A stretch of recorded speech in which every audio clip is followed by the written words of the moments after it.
Hey, it's Central Valley Business. I'm your host, Steve Wally. My guest for this segment is Arsen Papa Soob Marsoobian. Arsen, welcome back to the show. You, Alan. Glad you came back. Thank you, sir. You know, we had you back on the show several weeks ago to talk about this new book that you've written. I've had an opportunity to kind of go through it. Truth in Advertising. I haven't read it word for word all the way through, but it's great. I like the concept. I like the message.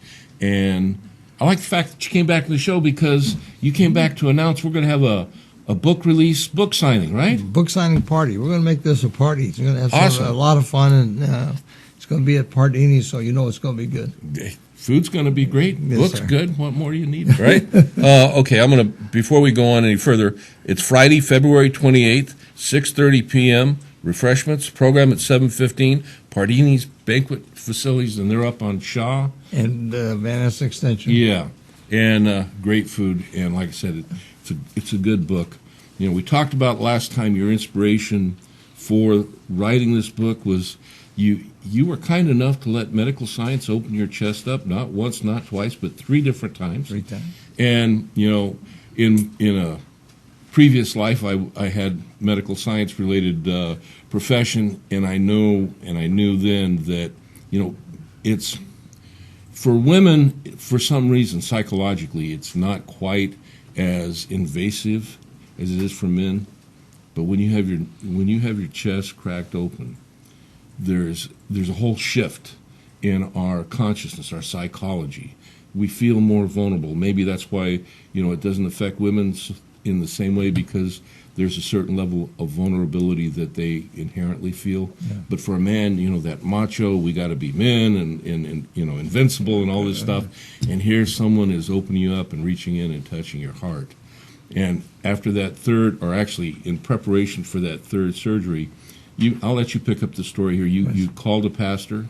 Well, it was actually the second surgery. The second surgery, okay. Because it was within, and the uniqueness of that is that it was within 2 months of the first one. Mm-hmm. And so doctors had said that the scar tissue and the newness of that, internally it was still raw. Right. And they said, we can't do it again. Mm-hmm. And I said, well, what do I do? They said, well, basically, I said, what happens if I have a heart attack? Mm-hmm. They said, well, basically, you're walking a tightrope with no net. Mm-hmm. Because we can't do anything. Right. Come back in. And so really through the grace of God, somebody came into my life. Mm-hmm. And actually it was a lady that we invited to come with her son for Thanksgiving dinner. They didn't have any place to go, so we invited him to come to our home. And it turns out that she knew some people at UCLA Medical Center. Uh-huh. And she said, would you go for a second opinion? I said, sure. So she arranged it. I was amazed. And so I went and got the second opinion at UCLA Medical Center. Mm-hmm. They told me we can do the surgery. So that was the good news. That was good news. Bad news? Bad news was we don't know if you'll come off the table. Mm-hmm. So there's no guarantee. This is, you know, we can do it, but it is very risky. Right. So you let us know what you want to do. Mm-hmm. So it was a period of time that I was trying to decide whether I was going to do that or not. My daughter was getting married, my only daughter. Got a chance to walk her down the aisle, the thing that dads look forward to. You bet. Well, a few days, week before that event, I had a heart attack. And was sent to the emergency hospital where they did the first surgery. Right. Blah, blah, blah. They said, get into UCLA. They did. I got there 3 days later. They looked at the schedule and said, well, we can't do this surgery for another week because they're so booked up. Mm-hmm. So I missed my daughter's wedding. That was kind of tough. Her brothers walked down the aisle. But anyway, during that second surgery now I'm getting ready for the surgery. Mm-hmm. And the man that married my daughter is a personal pastor friend of mine. So I called him up. Right. I wanted to get a little extra insurance. A little more insurance, yeah. It was just a little more insurance. I've been praying, and a lot of people praying for me, so it was that. But then I called David, and I said, David, would you pray for me tonight? Right. Surgery's in the morning. And what he said was, he goes, Arsen, sure. He goes, but you know, I'm as close to dying as you are. It's like, Dave, what are you talking about? And he was 30 what? You're 38 years old. Yeah. You're a young man. What? He goes, Arsen, the truth is, we're all a heartbeat away from meeting Jesus. You're just more aware of it because what you have to do tomorrow morning. There you go. And I went, wow. And you know how people sometimes give you hear something in a conversation, make a statement, you think about it, but then you lock it away. You know, really didn't think much about it. And so that's where the title came from, A Heartbeat Away. But it took about 15 years to germinate into the seed was planted, and at some point in time, it came to fruition. So this is the book, Heartbeat Away. Like I say, you were kind enough to leave me a copy, and I've gone through it. You know, it's broken up into 3 sections. The first section is spirituality, which is, you know, appropriately the first section that you want to address.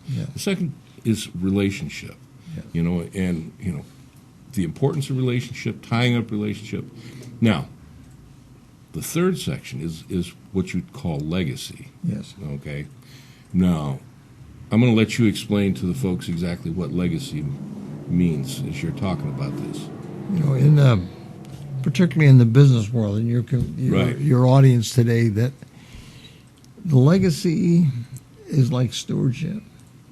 And particularly in the business world, you got guys that are partners. Maybe been partners for 20 years and have never really resolved that issue of what happens if one of them dies. That's kind of the untouchable subject that we don't talk about. No, and I have a lot of clients like that. Say, "Oh, we're okay, we're okay. You know, our wives get along. Don't worry about it." Someone dies, the whole complex, the whole picture changes. You bet. Because the evaluation of a business, there are about 4 different entities that enter into the decision of what that business is worth. Right. But you know, Arsen, I'm going to interrupt you here because, you know, you're approaching this, you're talking about the business model, but this is also very germane to the family model. Because within families, if we don't have our ducks in a row, so to speak, when, you know, we check out, to use a euphemism, those that are left, I've seen families come apart because there was, you know, things weren't put into some kind of order. You know, and it's the same way with the business, getting it put into order. Right. You know? There's, my definition of life insurance is to protect those you love from those you owe. If you don't owe anybody and you don't love anybody, you don't need it. There you go. But if you have love for somebody in your family, and you owe somebody, right? And you feel, well, I'm debt free. No, you're not. The government wants a part.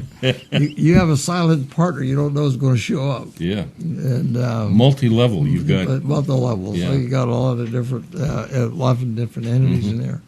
But the importance of leaving a legacy, leaving money to be able to go on to college, go on to do different things. Right. Now, here's another way of looking at this. You're like a money machine. Yeah, I am. Dad is. Dad's a money machine. Kids want money. Where does it come from? Right. It comes out of Dad's wallet. There you go. All right. And if I told you had an ATM machine in your garage, I'd go looking for it. And it pays out every time you put your card in it, except if it breaks down or is stolen, you can never get it back. Yeah. It stops. How much would you insure that machine for? Yeah, quite a bit. Quite a bit. So we have a human life value. And the human life value is if a person would just take what they're making today, Mm-hmm. figure out when they're planning to stop having that income in retirement. Mm-hmm. 20 years, 30 years, 40 years out, Mm-hmm. what that is. Don't even consider raises. Right. Just take that amount. Right. I'm making $60,000 a year right now, Mm-hmm. and I'm going to work 30 more years. It's $1.8 million. Mm-hmm. It's going to go through your hands in that period of time. Take care of your family, do the different things that they need to do. If you leave without taking care of that $1.8 million, Mm-hmm. you've basically absconded with the money. You have bankrupted the You've bank. taken the bank. Yeah. And there's nothing that can take that care of that any faster No. than life insurance. And having that preparation is important. But I'm going to stop you right there. Yep. I don't want to give any more information away. You got to get the book. Got to read the book. Arsen has put a lot. You know, he's a little bit younger than I am. We're not going to go there. But he's had, as you can tell by this conversation, he's had a lot of opportunity to create thoughts, wisdom. He's taken the time to put this in a book that, you know, it doesn't make any difference if you're 20, 40, 60, or even as young as you are. It's still a good read. There's a lot of useful information.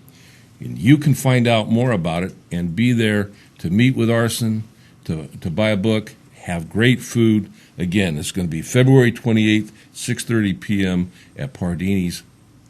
Got to be there. Going to be wonderful. Thank you. Great day. We're going to talk about the book, answer their questions. But don't give too much away. No, Let them read the book. if they go online and register, Uh-huh. the first 20 people who register get a free autographed copy of the book. Okay. Excellent. Thank, Arsen, once again, thank you for being with me. thank you. Come on back. We'll pursue this conversation a little bit more. Thank you very much. Appreciate the time. And I'll see you when we come back.